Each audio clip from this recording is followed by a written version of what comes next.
제자반 수료식은 두 번을 했는데요. 이 사역반은 처음이에요. 제가 이제 부임하고 6년 하고도 이제 오늘로써 4 개월이 됐는데 아 많이 했죠. 뭐 큐티 학교, 기도 학교, 교리 대학, 뭐 이렇게 학교가 많고 대학이 많고 막 이 학교가 있고 막 대학이 있고 이런데 그만큼 성경을 알고 배우는 데 치중하고 있다고 보시면 돼요.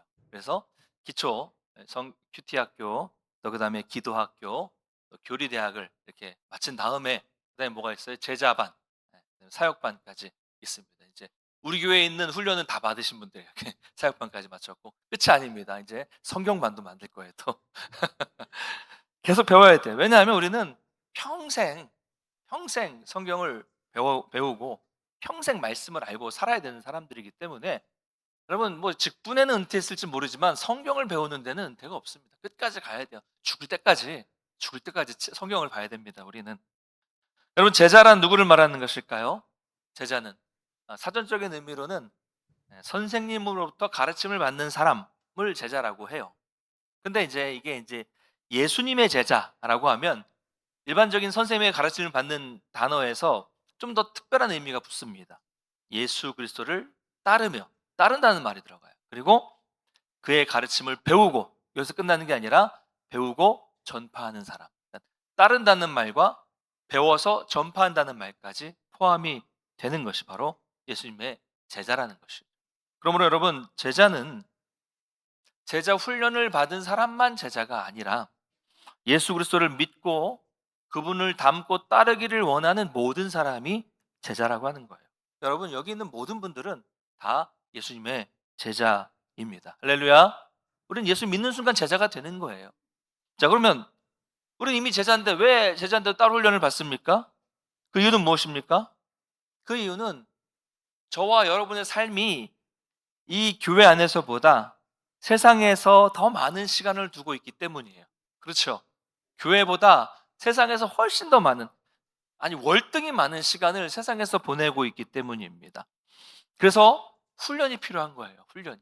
제가 이제 제자 훈련할 때도 늘 말씀을 드리지만 여러분 이 제자 훈련은 이 교재를 가지고 목사와 공부하는 것, 이거 중요한 거 아닙니다. 물론 이것도 중요해요. 목사와의 목회 철학을 함께 나누고 대화하고 삶을 나누면서 교재를 따라서 삶을 나누면서 훈련이 됩니다.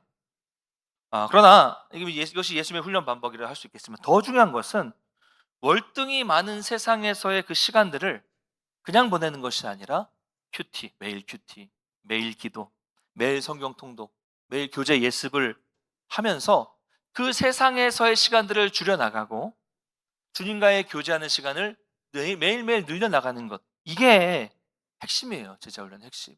그래서 교재를 뭐 뗐다 이게 중요한 게 아니라 이제 사역반 끝나도 계속 하셔야 돼요. 큐티도 하시고 하시던 대로. 이분들은 어떻게 하시냐면 매주 제 설교를 요약해서 제출해서 냅니다. 써서 내고요. 그다음에 큐티를 7번을 다 하는데 그중에 한 번을 또 써서 내고요. 그다음에 교재 예습을 또 하고요. 그거 외로 또 뭐 성경 통독하는 분량에 따라 해야 되고요. 기도도 뭐 해야 되고 뭐 예배도 다 출석해야 되고 뭐 이런 것들이 있어요. 그 숙제를 다 합니다. 매주 하는 거예요. 매주. 끝나도 하세요. 예. 끝난다고 끝이 아니에요. 끝나도 이렇게 하면서 힘들죠. 힘들어요. 여러분 이게 제일 힘들어요. 제일 힘든 거예요. 제가 인제 저도 몸은 이래 보여도 저도 헬스클럽을 다녀본 적이 있어요, 옛날에.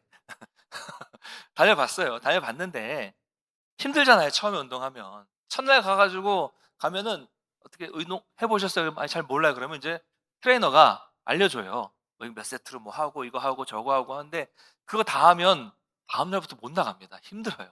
몸이 너무 힘들어요. 근데 그렇게 꾸준히 계속하다 보면 몸이 익어요. 익숙해지면서 처음에는 막 일어나기도 힘들었던 게 그다음부터는 익숙하게 되는 거예요. 여러분 제자 훈련도 그렇습니다. 영적 훈련도 경건 훈련도 그렇습니다. 처음에는 너무 힘들어요. 기도하는데 막 한 1 시간 하는 것 같은데 딱 보니까 5분 지나고 막 예. 성경을 그렇게 많이 읽은 것 같은데 또 맨날 1 장에서 또 다음 날도 1 장 졸면서 막 하고 계속 그래요. 그런데 익숙하다 보면 큐티도 술술 되고 막 인제 제가 예전에 큐티 훈련을 처음 막 받고 막 은혜가 충만했을 때 큐티를 이제 옆에서 하고 있는데 옆에 있었던 어떤 목사님이 딱 보더니 무슨 신 들린 사람 같다고 막 이렇게 계속 막 이렇게 해서 이제 그 큐티 본문 가지고 옆에다 막 체크하고 막 계속 쓰고 있으니까 어떻게 큐티 그렇게 할 수 있냐고 막 이 정도로 훈련이 되면 돼요. 되는 겁니다. 처음 힘들어서 그렇지. 이렇게 하는 것이 경건 훈련을 하게 만드는 것이 제자 훈련의 핵심이죠. 왜요? 그렇게 함으로써 그 사람을 예수 그리스도의 온전한 제자로 세우기 위해서입니다. 오늘 말씀은 너무나도 유명한 말씀이에요. 예수님은 아무든지 나를 따라오려거든이라고 말씀함으로써 제자는 아무든지 누구든지 다 될 수 있다고 말씀을 하십니다. 특별한 사람만 제자가 된다는 게 아니죠. 그리고 이어서 예수님은 제자는 이러해야 된다라고 세 가지를 명확하게 말씀하십니다. 너무 잘하는 말씀이지만 첫 번째, 예수님이 제자가 되려면 자기를 부인해야 됩니다. 여러분, 자기를 부인한다는 게 무슨 의미일까요? 오늘날은 자기를 잘 드러내는 사람이 인정을 받아요. 나는 할 수 있습니다. 회사 가서 당신 그거 할 수 있어요? 그랬더니 너무 잘합니다. 제가 전문가입니다. 이래야 인정을 받아요. 세상은 이런 사람을 원하죠. 그러나 예수님은 나는 내 힘으로 할 수 없지만 주님이 원하신 대로 살겠습니다. 이렇게 고백하는 사람을 제자라고 말합니다. 여러분, 이게 자기 부인이에요. 나는 못합니다. 주님이 할 수 있습니다. 이게 자기 부인이에요. 여러분, 이게 힘들어요, 이게. 그렇잖아요. 여러분도 그렇고 저도 그렇고 이미 세상을 다 버리고 주님을 따르고 있다고 생각하는데도 어느 순간 문득문득 내 욕심이 살아나고 내 옛 모습이 계속해서 살아날 때가 있어요. 그래서 우리는 계속해서 예수를 믿는 순간 이후부터 계속해서 자기를 부인하는 연습, 부인하는 훈련, 아까 찬양에서 내려놓는 훈련, 나의 자아를 내려놓는 훈련을 해야 합니다. 자꾸 올라오는 이 내 본능을 억누르고 나 중심에서 예수님의 중심으로 바뀌도록 말씀으로 훈련하는 것이 바로 제자 훈련입니다. 그럼 바라기는 여러분의 삶이 나 중심의 삶이 아니라 예수님 중심의 삶으로, 하나님 중심의 삶으로 바뀌어지기를 주님의 이름으로 축원합니다. 두 번째는요, 제자의 길은 십자가를 지는 길, 제 십자가를 지는 것이라고 말씀하고 있어요. 여러분, 이것이 진짜로 전에 한번 말씀드렸습니다. 예수님처럼 나무 십자가를 짊어지고 가라는 말이 아니에요. 그렇죠? 그건 예수님의 십자가예요. 예수님 십자가를 여러분 지시면 안 됩니다. 그건 예수님이 지셔야 되는 십자가입니다. 그럼 내 십자가는 뭐예요? 신앙생활을 하면서 어려움을 당하는 것, 예수님 때문에 손해를 보는 것, 원래 안 봐도 되는데 내가 신앙을 가져서 손해보는 것, 이게 여러분의 십자가입니다. 각자 다 다르죠. 여러분, 힘들어도 내가 그 십자가를 질 때 우리 주님께서 옆에서 그 십자가를 같이 짊어지신다는 것을 기억하시면서 묵묵히 여러분의 그 십자가를 지고 가시기를 간절히 소망합니다. 마지막 세 번째는요, 제자의 길은 예수님을 따르는 거예요. 오늘 말씀을 보니까 날마다 제 십자가를 지고 나를 따를 것이다, 따를 것이니라 라고 말씀하고 있어요. 여러분, 예수님을 따라가는 게 제자예요. 전에 한번 말씀을 드렸는데 여기에 딱 맞는 이야기를 다시 한번 말씀드리겠습니다. 1996년에 강릉에 잠수함이 넘어온 이야기를 제가 이미 여러 번 말씀드렸어요. 그때 무장공비들이 강릉으로 넘어왔다가 이제 잠수함이 좌초되니까 북으로 돌아가야 되는데 갈 수가 없잖아요. 그래서 강릉에서 육로로 위쪽으로 쭉쭉 해가지고 북한으로 가려고, 철책 쪽으로 해서 북한을 넘어가려고 무장공비들이 북으로 이동을 했습니다.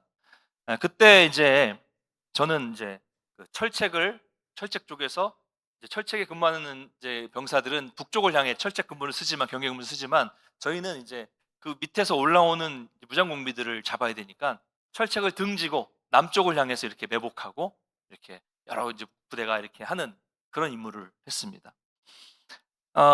여러분, 무장공비가 어떻게 북으로 올라갈까요? 고속도로 타고 올라갑니까? 아니면 좋은 길을 타고 올라갈까요? 아니에요. 산길을 타고 올라가요. 산길을. 산길로 가기 때문에 저희도 산 쪽에서 매복하고 지키고 있는 거예요. 실탄 140발, 수류탄 한 발을 들고 지킵니다. 그래서 이제 제가 있었던 이 철책 쪽 민간인 통제 구역의 그 산에는요, 6.25 전쟁 이후에 항공기로 막 뿌려놓은 휴전선 쪽 그 지역에 이 미확인 지대가 엄청나게 많습니다. 여러분, 가끔 뭐 이제 그 철책 지방에서 막 그 폭우가 쏟아져서 이 유실된 지대에 사람이 다쳤다, 뭐 이런 뉴스들 가끔씩 볼 거예요. 그러니까 어디에 묻혀 있는지를 모르는 막 그냥 뿌려놓은 지대가 있어요. 그 미확인 지대에는 철조망으로 막아놓고 못 들어가게 표시를 해놓습니다. 한번 사진 보여주세요. 네, 저렇게. 저런 거 보신 분 계세요?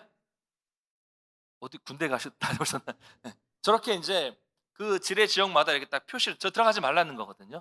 이제 근데 이제 무장공비들이 이제 됐습니다. 예. 무장공비들이 저렇게 해 놨다고 안 들어갈까요? 들어가죠. 자기들 도망가려면 들어가죠. 그러면 무장공비를 잡으려는 사람은 들어가야 돼요, 말아야 돼요? 당연히 들어가야 되죠. 그래서 저거를 끊고 들어갔어요. 어떻게 들어가라니까 들어가지.